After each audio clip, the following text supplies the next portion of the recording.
안녕하세요, 다니쌤입니다. 오늘은 좀 무거운 주제를 다룰까 합니다. 죽음에 대해서요. 이 죽음은 그 누구도 피할 수 없는 거잖아요.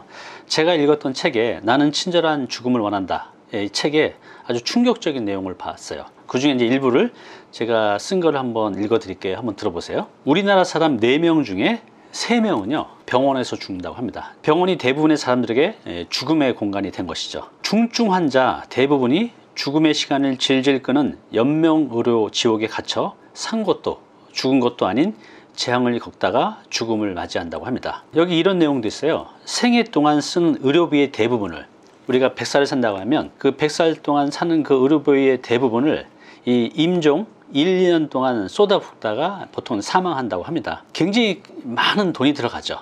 어떤 상황에 따라 달라지겠지만 결국 그 부담은 모두 살아있는 가족의 부담이 된다는 거죠. 네, 그래서 이런 말이 있습니다. 화려한 장례식장은 있어도 편안한 죽음을 맞이하는 임종실이 있는 병원은 없다. 저번 주에 오셨던 분이 이제 상담을 하면서 아버지 얘기를 하게 됐어요. 그분의 아버님께서는 올해 78세이신데 요즘을 치면 아주 한참 때이죠. 굉장히 건강하셨다고 해요. 매일 운동도 하시고 산에도 올라가시고 하셨는데 갑자기 이제 쓰러지셨죠. 병원에서 이제 정밀 검사를 해봤더니 이제 혈액암 판정을 받으셨던 거죠. 그래서 이제 병원에 입원을 해서 치료를 받았는데 굉장히 빠르게 안 좋아졌다고 해요. 처음에 들어갔을 때 이제 의식도 아주 선명하게 있었는데 의식도 한 30에서 50% 정도 좀 이렇게 왔다 갔다 하는 상태가 된 겁니다.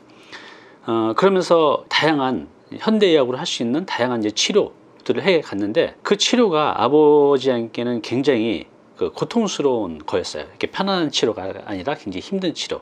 또 뿐만 아니라 의료비도 굉장히 많이 나왔죠. 자, 그래서 가족분들이 모여서 이제 회의를 했다고 해요. 의사는 어차피 죽음의 시간은 정해져 있는데 이걸 더 이제 병원에서 이제 연명을 할 수 있다는 거죠. 그래서 두 가지 선택지죠. 첫 번째, 그냥 편안하게 아버님이 평생 계셨던 집에서 임종을 맞이할 것인가, 아니면 병원에서 현대 의료 혜택을 보면서 생명 연장을 더 해 갈 것인가에 대한 이제 고민 말이죠. 여러분들이라면 가족 중에 이런 상황이 있다고 하면 어떤 선택을 하시겠습니까? 참 힘든 선택이에요, 그죠? 이것도 저것도 하지 못하는. 그래서 이 고민 때문에 아직도 이분은 이제 선택을 하지 못하고 있다고 합니다. 네, 제가 좀 전에 말씀드린 내용을 이렇게 표로 좀 간단히 다시 정리해 봤습니다. 당사자들은 선택을 못하고 있는 상태거든요. 여러분들의 의견이 이분들이 선택하는 데 도움이 될 것 같습니다.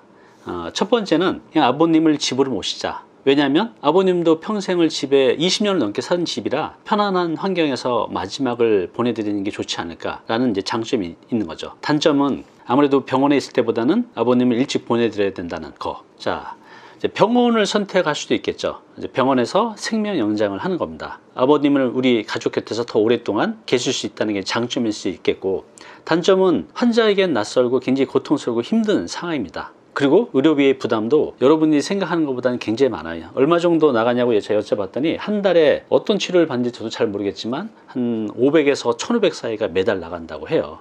굉장히 큰 부담이죠. 여러분들은 이런 상황이면 어떤 선택을 하시겠습니까? 참고로 저도 이제 아버지께서 예전에 이런 상황이었는데 저희도 이제 가족 회의를 해서 결국은 아버지를 집에서 편안하게 보내드리는 선택을 했습니다. 저는 이건 아직도 되돌아봐도 잘한 선택이라고 생각이 들어요. 이 책에 이런 내용도 있습니다. 나는 친절한 죽음을 원한다는 책에 어떤 내용이 있냐면, 병원 사망보다 더 나쁜 죽음은 없다. 잘 죽는다는 것은 집에서 죽는 것이다. 왜냐하면 병원은 주사바늘이 쉴 새 없이 몸을 찌르고 종일 시끄럽고 밝은 불빛으로 잠을 들 수도 없고 가족들에게 작별 인사도 못한 채 낯선 사람들 속에서 외롭게 죽기 때문이다. 네, 그래서 이 책에서는 이런 상황에 있다고 하면 집에서 편안하게 마지막을 보내드리는 게 좋지 않을까라는 이제 의견을 주고 있는데요. 정답은 없겠죠. 이제 여러분들은 이런 상황이라고 하면, 가족분 중에 이런 상황이 있다고 하면 어떤 선택을 하시겠습니까? 분명히 이런 상황이 놓일 때가 있을 거예요. 저도 한 번은 겪었지만 참 이제 힘듭니다. 여러분들의 의견 아래 댓글로 남겨주시면 감사하겠습니다. 또 이거 외에 더 다른 선택지가 있으면 말씀해 주시기 바랍니다.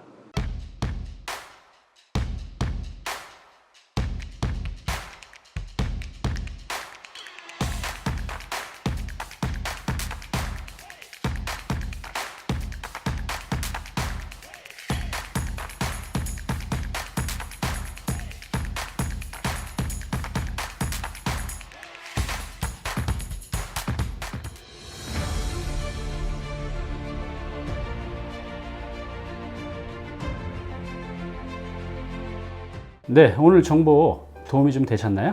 앞으로 이런 정보 계속 받아보실 분은요, 여기 구독 부탁드리고요. 그 다음에 오른쪽은 제가 추천하는 영상입니다. 꼭 한번 보시기 바랍니다.